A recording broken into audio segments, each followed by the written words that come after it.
महिमा जो यहाँ बताएगा, और उसको मालूम कि वहाँ है वो, तो पहुँचाएगा। तो इन्हीं की महिमा है सर्वोपरि, इनके बिना वो कुछ नहीं कर सकते। वो कहते हैं मैं कुछ नहीं कर सकता, मैंने तो भेज दिया है, तुम उनसे मिलो और मिल करके और उनको प्रसन्न करके तुम मेरे पास आओ, मैं यहाँ से कुछ नहीं करूँगा। सीधा साधा। तो आप लोग इसको समझते नहीं। जब आया करो और प्रार्थना जब शुरू हो जाए करे तो प्रार्थना करो, भूला करो, बात मत किया करो, क्योंकि ये समय है आपको जो अच्छा से अच्छा चूक जाओगे तो पीछे पछताओगे। कल शाम को आपको बताया कि सूरत में पहली मंजिल जो गुरु ने बताया था उसको प्राप्त कर ली, और 3 लोक के मालिक का दर्शन दीदार पा लिया। अब आपको बताया कि योगियों में ये सबके मालिक हैं, जैनियों के मालिक हैं, ईसाइयों के ये मालिक हैं, और हिंदुओं के। इन्हीं को ईश्वर कहते हैं, भगवान कहते हैं, राम कहते हैं, खुदा कहते हैं, इनको गाड कहते हैं, तीर्थंकर। ऊपर वाले अलग है। पहली मंजिल जो है वो 3 लोक के मालिक है, उनकी पहली मंजिल है, और ये सबसे छोटा राज है। इससे छोटा और कोई राज नहीं। और ये कितना है राज, बस ज्यादा से ज्यादा गोलाई के आकार में 1 इंच से ज्यादा नहीं है, 1 इंच से ज्यादा नहीं है देखने को, बाहर की आंखों, अंदर की आंख ने बस इतना ही है, और वो सब दिखाई देता है। जब उनके एक एक रोम में कितने ब्रह्मांड समाये हुए हैं, तो आपको तो जानना चाहिए कि इतना सा ऊपर से दिखाई देगा, ऊपर से दिखाई देता तो सब दिखाई देता है। तो कोई चीज छूटती तो है नहीं है। तो ये सोचना चाहिए जितने ऊपर जाओगे उतने ये छोटा, जितने नीचे आओगे उतने ऐसे फैल जाएगा। तो तुम्हारी आंखों से, बाहर की बुद्धि से तो बहुत बड़ा है, लेकिन अंदर दिमाग से बिल्कुल छोटा है। जो भी साधक है और उनका बस इतना बूंद से भी कम है। प्रमाण तो उन्होंने ये दिया कि बूंद से, लेकिन जहाँ पहली मंजिल पर बैठ करके देखते बस इतना ही बस। ये सारा संसार सबका सब, स्वर्ग, वैकुंठ और मृत्यु, ये बस इतना ही था। तो कल आपको बताया कि उन्होंने भेद बताया, और सूरत ने भेद पा करके साधन किया तो वहां पहुंची। और गुरु ने कहा देखो ये 3 लोग के मालिक, ये इनका राज अलग है। सब दिखाया, सब समझाया, और सब देखने को मिला, सब समझने को मिला। अब दूसरी मंजिल की तरफ ले चलेंगे, क्योंकि वो अलग मंजिल है, उनका अलग राज्य है, उनका अलग स्थान है, उनके अलग ब्रह्मांड है। ये नहीं है, उसके परे है, इसके अंतर्गत ये नहीं आएगा। बोलो, बहुत ध्यान से सुनिए। अब चलो सजनी दूसर धाम, निरखो त्रिकुटी गुरु का ठाम। कहते हैं कि देख सूरत तू अपने साथिन को ले ले।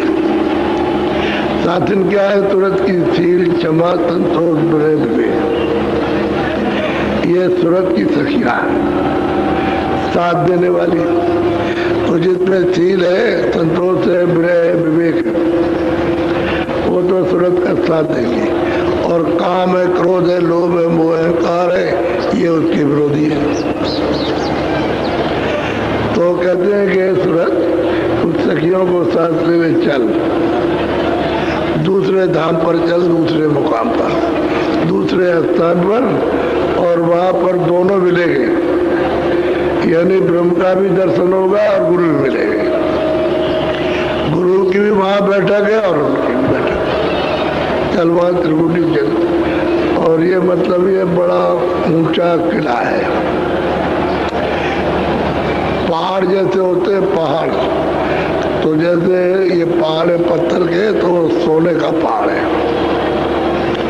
तो सोना होता है लाल, तो सोने का पर्वत है, उसके ऊपर में इनका स्थान है और बहुत भारी पर्वत है। अब ये तो कुछ भी नहीं है संसार और न स्वर्ग बहुत बड़ा है जहाँ ये विराजमान बैठे हुए। चल तू सच करके सील क्षमा संतोष बड़े विवेक सचियों को ले ले और किसी को मत लेना, न काम न क्रोध न लोभ न मोह न अहंकार, कुछ नहीं। इनको साथ ले और चल। पहली मंजिल अब तू पार कर लिए, अब ऊपर से देख आवाज आ रही है, बोलो।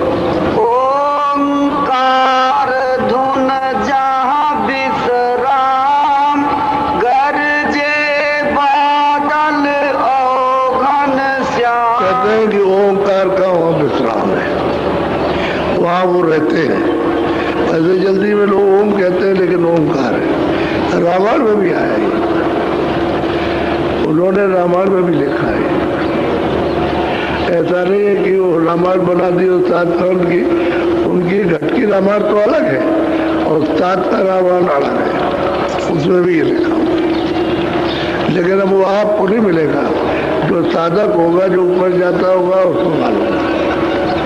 और बाकी पढ़ने लिखने को कथावाचक को कुछ पता नहीं, वो तो अर्थ कुछ है, कहना है कुछ और कहते कुछ है, तो इसलिए किसी की समझ में नहीं आ सकता। तो कहते हैं कि बादल गरजता है, यानी बड़ी गर्जन होती है घोर शोर की, और ये उनके विश्राम का रहने का मुकाम है, नाम उनका मुकाम है। बोलो। सूरज मंडल लाल मुकाम, गुरु ने बताया गुरु का। ये मंडल कहता है लाल। अब मीराबाई कहती है कि यहाँ जब मैं गई, लाली देखन में गई, मैं भी हो गई लाल। बहुत लाल है और हमेशा ही वो लाल रहता है, और पूरा का पूरा मंडल जितना भी ब्रह्मांड है सबका सब लाल ही है। तो लाली देखन में गई, वहाँ गई मिलने, उनसे दर्शन करने, मैं भी लाल हो गई। वहाँ जितनी भी सूरतें हैं जीवात्मा सब लाल है, सब रूहें लाल है, क्योंकि मंडली लाल है वो। और जो मुकाम उसका वो भी लाल है, रूप है वो भी लाल है। तो कहते हैं गरजे बादल, बड़े जोर की गर्जन, जैसे आसमान टूट जाएगा, इसके खंड खंड हो जाएंगे, ऐसी गर्जन है। पंचम वेद नाद यही गाया, चहुदल कमल संत पंचम ने कहा कि चतुर्दश कमल है, यानी 4 दल का कमल है, उस पर ये बैठे हुए। लेकिन वो जो उन्होंने शोधन किया है, जो साधकों ने, तो उन्होंने कहा नहीं, इसके अलावा दूसरा भी है। ब्रह्मा ने तो नहीं कुछ किया, लेकिन और साधकों ने जब उनको देखा है तो इसके ऊपर है। तो पंचम उन्होंने कहा नहीं, वो 4 खंड तो हुए और एक ही है। दूसरा साधक कहता है कि हमने देखा हो, तो उसने कहा कि नहीं, ये भी भेद है, ये भी उसके ऊपर का हिस्सा है। जो उसने कहा है हमने नहीं देखा और हमने देखा है, तो एक ने देखा एक ने नहीं देखा। तो जिसने देखा वो तो कहता है ये पंचम वेद है, और जिसने नहीं देखा ये 4 खंड है, 4 वेद। अब उस वो 14 संत कहते हैं 4 दल का कमल है, उस पर ये विराजमान है ब्रह्मराज। घंटा शंख तजी धुन दोई, गरज मृदंग सुनाई। घंटे और शंख की जो आवाज पकड़ करके और सहजल कमल में पहुंची थी और दर्शन ज्योति स्वरूप का किया निरंजन भगवान का, तो कहते हैं इस धुन को तज दिया, नीचे कर दिया, इन्हें मुकाम उनका छोड़ दिया सहजल कमल और ऊपर हो गई। तो जब ऊपर हुई तो वहां पर गर्जन और मृदंग बहुत सुहावना बज रहा, बहुत आनंदित, यानी उस गर्जन को सुन करके बड़ा हर्ष, गुदगुदी आती है, जैसे गुदगुदी आती है इस तरह से गुदगुदी आती है, तो सुन कर लिया वो गर्जन और मृदंग। रामायण में भी कहा है मधुर मधुर गर्जय घन घोरा, कहते हैं ऐसे नहीं, बड़े घमासान, यानी गर्जन होती रहती है और बाजे ताल मृदंग और मृदंग बनता है, अनुपम अनुपम आवाज होती रहती है और वो इतनी अच्छी लगती है कि आवाजें सब आपकी छूट जाएगी।